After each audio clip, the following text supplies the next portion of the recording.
Perceberam, mas eu estava sediando ele para terminar logo, que ele se empolgou na fala.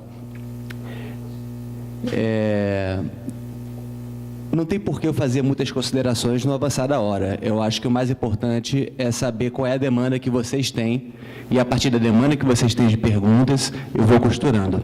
Tá? Porque se eu fizer perguntas, vamos acabar chegando às 10 horas, só no bate-bola entre eu e ele. Sobre a primeira parte da aula, mais especificamente sobre Foucault, quem é que tem perguntas, por favor? Vamos fazer uma estatística breve aqui. Sobre a primeira parte da aula, sobre o que foi trabalhado sobre Foucault, sobre conceitos básicos, sobre como que ele tratou do autor. Quem é que tem pergunta, por favor? Levanta a mão. Mais alguém? Uma breve estatística primeiro, para que haja uma boa administração dos interesses aqui. Só uma pessoa? Tá. Você é o? Jaime.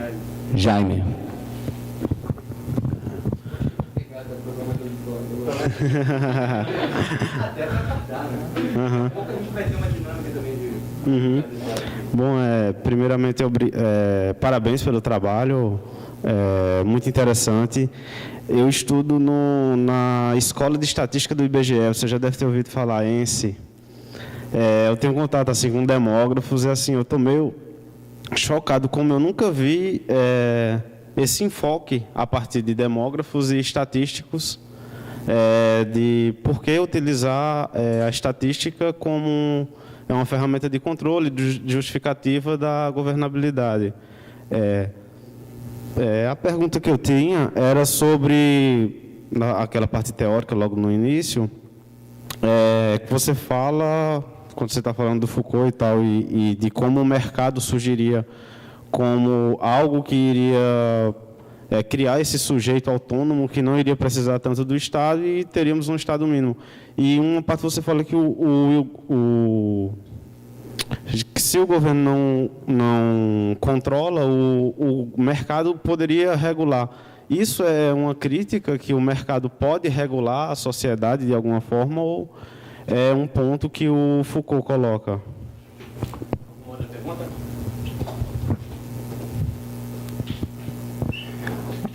Alguns pontos que seria bom saber se vocês têm claro, né? Porque assim o Alexandre pode falar mais ou não. Vocês entendem bem a diferença que tem conceitual do Foucault entre um Estado soberano, um Estado baseado na disciplina e um Estado baseado na governamentalidade? Vocês têm uma compreensão clara dessas distinções que ele trabalhou muito, mas talvez vocês não consigam ainda, como é um público, grande parte de pessoas leigas, algumas até que não são nem das ciências sociais, vocês podem não compreender muito bem, que é um ponto essencial para ele, para que a gente compreenda bem o que liberalismo quer dizer, para não trabalhar com a categoria de liberalismo que nós temos no senso comum, mas sim a categoria de liberalismo que é trabalhado por Foucault, que tem uma datação muito diferente, tá? E que não é o mesmo do que dizer liberalismo de mercado autorregulado. Né? O que é um regime baseado na soberania, o que é um regime baseado na governamentalidade, que é esse termo extremamente estranho, que não é a mesma coisa que governabilidade. Qual é a diferença entre eles? Vocês compreendem bem? Alguém quer fazer essa pergunta para que o Alexandre trabalhe? Ou está tudo bem? Você quer? Você é a? Tereza? Essas diferenças básicas, né? Então é um bom ponto. Diferenciar, né? O que seria, por exemplo, um Estado territorial baseado na soberania? Porque uma das coisas que o Alexandre trabalhou, deixou um pouco tangencial, que a gente pode explorar mais, é que ele mencionou palavras e as coisas. Você tem mudança de episteme clássica para episteme moderna. Na palavras e as coisas, quando se trabalha a episteme moderna, surge trabalho, vida e linguagem. Depois, no final da obra do Foucault, não há somente mudanças, e há mudanças o tempo todo na reflexão do Foucault, onde ele explora novas problematizações, novos métodos. Você tem uma abordagem da governamentalidade que está associada a essa experiência que nasce no século XIX, que é uma experiência não do registro da disciplina, mas do registro de administrar não territórios, mas sim populações, pessoas que trabalham Vivem e falam. Tem algumas coisas que vocês podem, que eu acho que seria bom, de repente, o Alexandre trabalhar mais um pouco. Te pergunta, né? Não, eu queria que ele falasse um pouquinho mais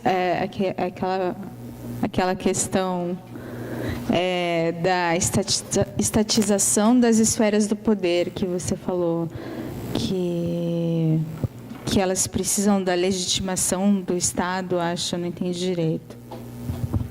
Só para meter um pouquinho a conversa na história, é muito importante que o Alexandre acentue bem esse ponto que liberalismo não é a mesma coisa do que Estado mínimo, pelo contrário. Né? Você tem um maior, ele falou muito bem, você tem um maior governo, só que menos perceptível. E é essa que é a arte da governabilidade, da governamentalidade. Tá? É um governo que é baseado em uma outra episteme, em uma outra mentalidade. O Foucault fala muito de racionalidade política, modifica a forma de racionalidade política. E é bom entender exatamente isso. Que tipo de racionalidade política é o liberalismo e por que ele demanda a estatística pública como uma forma de realizar essa forma de governo. Alexandre, só fazer um exercício em relação a essas categorias do Foucault. Essa governabilidade, né? Esse processo de você, do biopoder, entrar, né, no indivíduo e construir isso, e governar a partir dessa relação, e não mais diretamente, queria que você fizesse uma relação com essas novas categorias que estão sendo discutidas nas ciências sociais, que é múltiplas identidades, e esses novos movimentos que meio que está em contradição com esse marco teórico que Foucault coloca.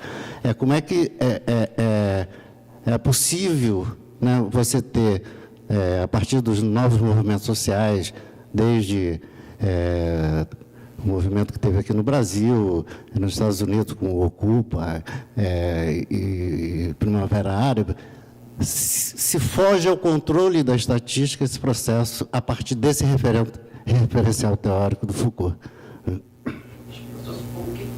Se essas categorias ainda podem ser trabalhadas dentro dessas novas construções identitárias que estão acontecendo no mundo, né?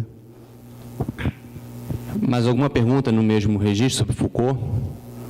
Tá, então eu vou passar para ele fazendo só uma pergunta, pedir para você falar do seguinte, deixar bem claro que é um ponto essencial da tese dele, que é de que forma a estatística pública, essa mudança de episteme que faz surgir a estatística pública como uma forma de governamentalidade, ela está associada à emergência de uma subjetividade reflexiva. Tá? De que forma ela demanda uma reflexividade dos sujeitos, que é característica da forma de governo liberal, que se diferencia da concepção de governo soberano baseado em súditos do reino. Eu acho que é um ponto muito importante para que a gente entenda por que a estatística pública é associada a uma forma de governo de indivíduos reflexivos, e é nisso que se caracteriza o governo do liberalismo. Bem, está bem variado. Só falta o microfone parar agora. Mas então,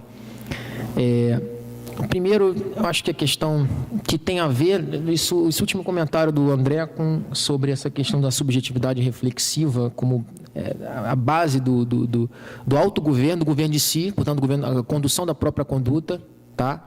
E que essa subjetividade reflexiva, no marco do Foucault e da governamentalidade, ela correlaciona o sujeito ético à ação governamental, né? À administração da população. Quer dizer, existe o que essa governamentalidade vai fazer é estabelecer uma ponte de ligação, mas não causal, tá? Longe disso, uma ponte de ligação entre o domínio privado e o público, o que nós chamaríamos de domínio privado e domínio público. Domínio privado seria como que nós, sujeitos na modernidade, e vários autores trabalharam isso de maneira diferente, somos subjetividades reflexivas, né? Reflexiva no sentido exatamente de sempre de no caso da governamentalidade, aprimorar nossa conduta a partir da nosso próprio antecedentes históricos, estarmos sempre nos perguntando, nos indagando e nos problematizando nossa existência a partir dos nossos antecedentes, família, histórico, biográfico, familiar, antecedentes, etc. As decisões são sempre tensionadas pelo presente por essa apreensão da experiência global do indivíduo como base dessa subjetividade moderna. Agora, isso de uma maneira assim, grosso modo. O que a governamentalidade vai fazer de diferencial aí é linkar, é fazer uma ponte de ligação entre isso, ou seja, o que seria, digamos, o que é construído pelo governo como domínio privado, exatamente privado porque está deixado a si mesmo. Privado não significa o lugar onde não existe o poder, ou o governo, melhor dizendo, no caso. Privado significa aquele que pode ser deixado sobre si mesmo. Só que deixar sobre si mesmo não significa deixar de qualquer jeito, largado. Ao contrário, deixa-se sobre si mesmo, produzindo-se certas disposições para a ação, que são exatamente relacionadas a cuidados que as pessoas, inclusive medos públicos, perigos internos divulgados na imprensa, divulgados na esfera pública, circulados na política, nos debates públicos, e que tem como um ponto principal de passagem e factualização da sua realidade as estatísticas públicas. Como eu falei, na questão da criminalidade, a onda aumenta, diminui, está sob controle, não está, etc. Né? Então, existe essa conexão direta entre as duas coisas. É regulada por esses referenciais estatísticos produzidos no tempo todo. Sim, como que isso acontece? Eu cheguei a dar até o exemplo no caso dos Estados Unidos, quando deu a questão da luta dos direitos civis, por exemplo, a apropriação do espaço de produção das categorias e da sua própria definição, né? Razão pela qual no Brasil mesmo, ninguém quer, todo mundo sabe que pardo é uma categoria horrível, que não serve para nada em termos de análise próxima semântica, do ponto de vista do que ela abrange, né? na realidade multiétnica brasileira, mas ao mesmo tempo ninguém tira. Por quê? Por uma questão exatamente de que ela sempre esteve lá. A questão é que ela esteve lá pressupondo que a população era branca. Agora ela está lá para mostrar que a população é negra, ou seja, que essa população parda, que era de 40% a 50% durante todo o século XX, né, vamos dizer assim, mais ou menos, 50% não, mas 35% a 45%, com oscilações aí de censo a censo, mas sempre variou nessa faixa, ou seja, era a categoria em disputa, antes significava um processo de branqueamento na interpretação dos dados e na sua própria construção, agora é o contrário. Então, a questão é essa, esse é um bom exemplo, uma medida em que, para pegar só os efeitos de políticas públicas que gera a autodeclaração de cor e raça hoje em dia, e como é que eles são baseados no censo, como é que, na realidade, depois o censo é utilizado para mostrar se há uma maior igualdade, se a desigualdade racial diminuiu no Brasil em função do acesso a posições, em relação à escolaridade, posição profissional, etc., ganho salarial e por aí vai. Então, essa é uma ordem reflexiva, né? Tentando responder aí a questão do mercado, né? Esse é um ponto bem interessante do Foucault, o estado do mercado, né? Como é que o mercado se autorregula. A questão não está em tomar o mercado como, de novo, como se tomar, o Foucault rejeitava antes pensar o sujeito, o Estado e o poder como universais. Então ele não vai pensar o mercado como universal, ele está pensando simplesmente como é que ele é performado como universal no próprio discurso. Então, como é que a partir do momento que as pessoas se orientam para o mercado como uma realidade, é isso que importa, entendeu? Se ele tem não a sua realidade substantiva. E aí, o mercado passa a ser um princípio de autolimitação do Estado e da razão governamental. No liberalismo. Por que liberalismo?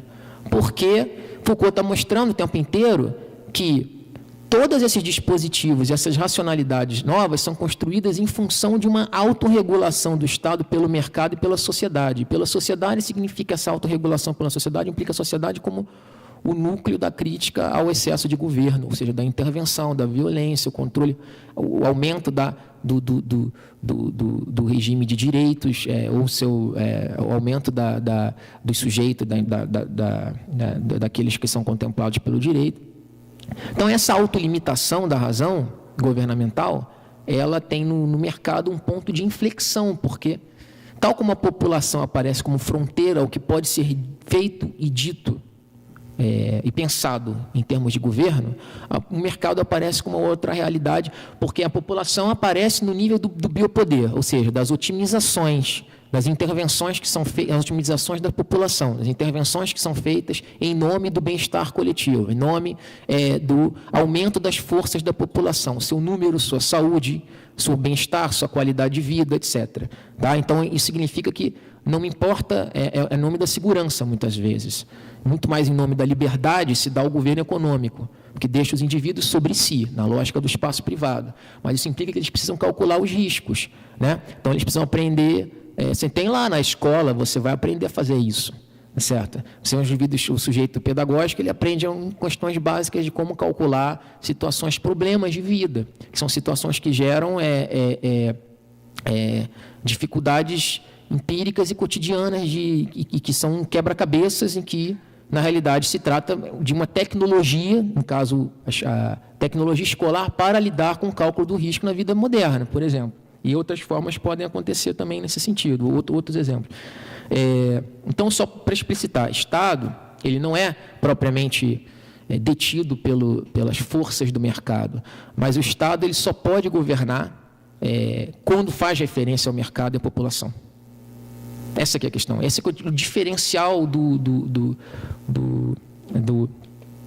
governo liberal, né? E neoliberal, inclusive, apesar das diferenças que existem entre uma coisa... Existem diferenças, mas existem continuidade.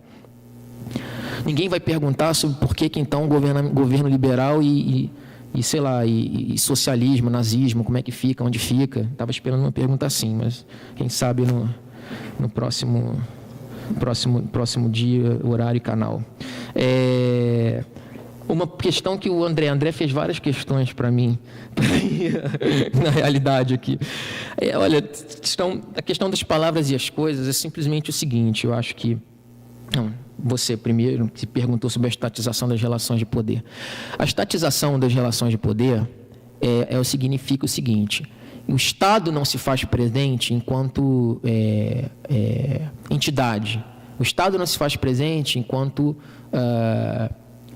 ator, né? Enquanto ator político, tá? Mas do Estado, todos os saberes sobre a população são certificados pelo Estado. A estatística é um excelente exemplo, a começar pelo fato de que, como a gente viu aqui, o registro escolar depende de ações do Estado. Senão eu não consigo ter o registro. Se eu não tenho registro escolar, como é que eu vou saber, por exemplo, como é que eu vou ter uma pedagogia sobre, por exemplo, as políticas educacionais? Eu vou decidir, vou formular. De forma tecnicamente embasada. Os saberes sobre a população dependem disso. A higiene pública depende do Estado obrigar a vacinação, tirar direitos de quem não se vacina, como, por exemplo, não poder ter determinadas prerrogativas de cidadão, né? Não poder ocupar cargo público, não poder, entre outras, não poder botar o filho na escola pública, etc. Tá? Então, isso daí em outras palavras, como eu disse antes, são os saberes sobre a população e as ciências humanas são garantidas também eles, né? E as ordens judiciária, pedagógica, econômica, familiar são garantidas ou certificadas através do Estado. Não significa que ele está lá diretamente, mas significa que em algum momento da ação ele é necessário para que ela possa ocorrer. Tá? A estatização das relações de poder é isso. O Estado sai de cena do ponto de vista da intervenção direta completamente, mas toda essa ordem que são regidas por saberes, a ordem econômica e a economia como a economia política, a ordem pedagógica, né, a ordem familiar. Então, cada uma dessas ordens tem os seus saberes respectivos, portanto, tem seus referentes, só podem ser governados ou geridos com respeito, né, ao saber técnico relacionados a elas, né? E por isso que a gente não vê o Estado, e realmente não tem Estado, mas se você pensar na definição do Foucault, que vê o Estado como ponto de articulação, né? Formas de racionalizar a população, a gente vai ver. Já não esqueci muito disso, né? Sobre a segunda parte, Brasil, Estado brasileiro. Boa noite. Nessa sua exposição, quando você traz que a epistemologia democrática da estatística, né, e pensando nos dispositivos de segurança, a epidemiologia seria uma apropriação da estatística por esse saber técnico, poder médico? Mais alguém? Não? Então, vou fazer só uma observação rápida. Ele comentou muito sobre sanitarismo, né? Tem o trabalho, educação e saúde. E até pelo que eu conheço dos trabalhos dele, ele foca muito a questão sanitária. E eu estava sempre lembrando das aulas, quando eu dou de educação, eu faço a reconstrução do problemático da educação, da formação do sistema educacional no Brasil, onde é no mesmo período do movimento sanitarista, você tem o surgimento, como o próprio Alexandre falou, dos grandes males do Brasil são saúde e educação, um povo de analfabetos e um povo de doentes. E na formação do sistema educacional, inicialmente você tem, isso é década de 20, 30, que a questão da educação, assim como de saúde, saiu de um pouquinho antes, né? Se torna uma questão pública. E uma boa parte da fala do Alexandre foi exatamente isso. Como que uma coisa se torna uma questão pública e como lidar publicamente com problemas que surgem. Sobre a educação, você tem um movimento de escola nova que tematiza fortemente uma pauta progressista de educação, e quando você vê a formação do sistema educacional, uma das coisas que uma pessoa como a Anísio Teixeira, como o Fernando Azevedo, pessoas que foram importantes para formar o sistema de educação do Brasil, um dos papéis dele, o Anísio Teixeira, foi formar o FINEP. FINEP não. Oi? O INEP. O INEP, pensando em financiamento de pesquisa, né? O INEP, que é o Instituto Nacional de Estatística e Educação, que hoje em dia a gente só fica sabendo a partir do Enem, como se ele só tratasse de questões como o Enem. Na verdade, ele é fundamental para fazer o quê? Produzir conhecimento para fazer o quê? Racionalizar a política de educação. Até a década de 10, 20, não se sabia a realidade nacional. E isso daí é obra do Anísio Teixeira. Então, para destradicionalizar a própria pedagogia, você cria uma série de sistemas. Um deles é a formação de professor secundário, escola normalista, fazer uma profissionalização da pedagogia e criar um profissional de educação. Mas como guiar política de educação? Cria-se, portanto, estatísticas públicas para que possam guiar uma política de Estado que é agora orientada por essa produção estatística sobre a realidade nacional, sobre quantidade de pessoas alfabetizadas, analfabetos, quantas pessoas estão no primeiro grau, no segundo grau, para utilizar as referências anteriores. Isso é fundamental e acontece paralelamente à questão da saúde. E só para um exemplo, um pouco mais interessante, porque é engraçado, nesse período, para ver como é que estão associadas as questões, que surgem as propagandas do Ministério da Saúde sobre a imagem do Jeca Tatu. Vocês lembram o Jeca Tatu, o personagem do Monteiro Lobato? Aí tem lá cartilhas do Ministério da Saúde, o Jeca Tatu é um doente, né? E aí já tem uma retradução do povo brasileiro. O Jeca Tatu não é aquele que está apenas ajoelhado porque é preguiçoso. O Jeca Tatu ele não faz nada, não produz, não tem saúde, não produz, porque ele está doente, tem leishmaniose, tá? Que era o problema.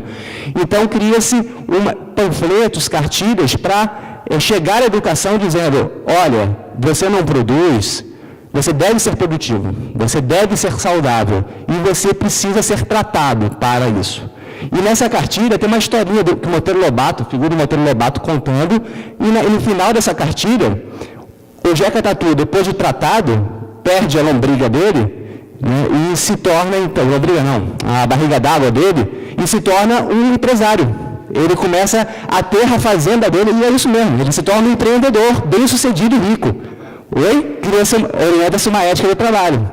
Que é bem um exemplo interessante, engraçado, que dá para procurar na internet, procura Jeca Tatu, cartilha do Ministério da Saúde, vai aparecer isso, cartilha do Monteiro Lobato, na época Vargas, tá? Mostrando como que, no discurso de saúde, tenta se reconstituir um sujeito de ética, de trabalho de saúde e depois também de educação, que também vai ser vai buscar também se qualificar no trabalho. Então, bem, o André está me provocando a ficar falando muito aqui, né? Mas eu vou me controlar. Primeiro eu vou responder a sua pergunta, acho que é muito pertinente. Na verdade, a epidemiologia é o saber dentro da saúde que trabalha na escala da população com estatística, por excelência, né? A epidemiologia é exatamente esse controle, essa ideia de que é possível monitorar a população, regular, diminuir os fluxos epidêmicos e endêmicos a partir do monitoramento estatístico. Inclusive, ela desenha categorias estatísticas para aplicar nesse monitoramento, né? Então, assim, a epidemiologia, como a demografia em outra dimensão, né? Ela se ancora nesse nível e nessa escala, tá? É perfeito. A história da epidemiologia é a história de uma problematização da saúde em termos de população. Pensar o próprio ingresso, o início dela no Brasil leva ao mesmo ponto, né? E aí, em relação ao que o André levantou, vários pontos, voltando até o que eu disse antes na primeira parte, aqui na segunda parte, no início, esse momento de INEP e IBGE, por exemplo, era isso que me provocava, porque não é lá está óbvio, lá é óbvio, lá gastar o dinheiro que é você manter uma instituição como o IBGE, que chegou até agências municipais de estatística em todos os municípios brasileiros, para se fazer a primeira instituição, não foi nem só isso, a primeira instituição que, no governo Vargas, na falta de aparelho estatal nas localidades distantes, e onde essa questão se colocou como, se não provavelmente a principal da agenda de governo, o IBGE representava, antes dos Correios, a presença do Estado em algum grau em todos os municípios do Brasil. E, não por acaso, a instituição de estatística, obviamente, tinha uma dimensão simbólica, típica e característica da era Vargas, mas, em termos de construir uma imagem de nação, né, de fazer o Estado presente, mas que o fato disso ser atribuído à estatística e à Instituição Nacional de Estatística é muito representativo. Já trabalhei com isso outras vezes, até antes do doutorado. Com relação à figura do GECA, que ele falou, eu acho isso muito bom, porque é um exemplo de que há um deslocamento na racionalidade política. Por quê? Porque não é só, e é isso que é interessante, não é só aparecer ou não aparecer no discurso, ou fazer parte ou não do debate, sendo então um problema público. É como aparece. Então, aparecer por cartilhas, panfletos, né? Isso significa uma tecnologia de difusão, uma tecnologia de persuasão, de convencimento, de criação de sujeito ético, porque ali na cartilha, tal como por exemplo, estava falando o Gabriel, estava falando na última aula para estudar a loucura de uma dimensão praxeológica e entender melhor exatamente o que é o que seria o normal, né? Uma dimensão de diferença de grau em relação ao homem saudável, pela saúde, né? Considerado saudável. Na realidade, esse caso é um caso limite, igualmente limite, porque você tem tecnologias gráficas que são de vulgarização, de disseminação, e lá o recado é claro, não é nem todo requintado como esse nosso encontro aqui de hoje, não. É direto, ele é falado numa linguagem sem filtrar, sem ser mediada conceitualmente. Cria-se, inclusive, então, um repertório novo que não estava disponível para falar, pensar e visualizar essa população do interior que precisaria, então, agir, reorientar sua conduta segundo os pressupostos pensados por essa rede. Para fechar isso aqui, rede que os educadores não são independentes. Essa é uma questão que eu me debrucei por muito tempo e continuo me debruçando. Os educadores, na realidade, o movimento de educação nova surge como filho do saneamento, e quando o movimento sanitarista se extingue pelo seu sucesso, né, é o movimento sanitarista que vai levar a educação sanitária, em primeiro lugar, que falar da necessidade de educação, porque a educação é todo o processo cognitivo. Todo que é processo cognitivo que eu preciso incorporar em uma dimensão pública, o sujeito ético, né? O homem nacional é um sujeito ético agora, né? É um tipo pensado como, do ponto de vista da ética do sujeito, pelo governo. todo ele precisa da educação. Então, se esse discurso da educação vem pelos sanitaristas, a educação, na realidade, eleva essa relação para outros níveis, a ponto, inclusive, de você ter uma coisa criada no Brasil, que é outro elemento dessa institucionalização, que já é mais adiante, que eu queria ver a sociogênese, ou melhor, a genealogia desse processo, tá? É o Ministério da Saúde, da Educação e da Saúde, que é uma coisa especificamente brasileira. Se você chegar para um francês ou um canadense, quando eu estive no meu doutorado de sanduíche lá, o cara queria que eu fizesse a minha tese nisso. O seu ponto de partida tem que ser esse, porque tem o Ministério da Saúde e da Educação, quer dizer, isso aqui é o diferentão e tal, você tem que ir nisso aqui. Enfim, é um sintoma, como toda análise inspirada em Foucault, é uma análise sintomatológica. Disso eu não posso tirar conclusões exaustivas e relações de causalidade perfeitas, mas eu posso simplesmente dizer que algo como assim, tem alguma coisa aí. E isso me joga para uma questão. E encontrando outro sintoma, eu já tenho uma questão consolidada. Mais uma vez, é assim que aparece a governamentalidade, ou seja, mais como um ethos de pesquisa do que um modelo teórico. Alguma pergunta a mais? Não? Acho que já está bom para a gente encerrar, já está bem tarde, né? Então, foi um prazer tê-los aqui, principalmente para os fortes que ficaram até o final, já quase 10 horas da noite. E semana que vem, então, nós continuamos indo da França à Alemanha com Habermas.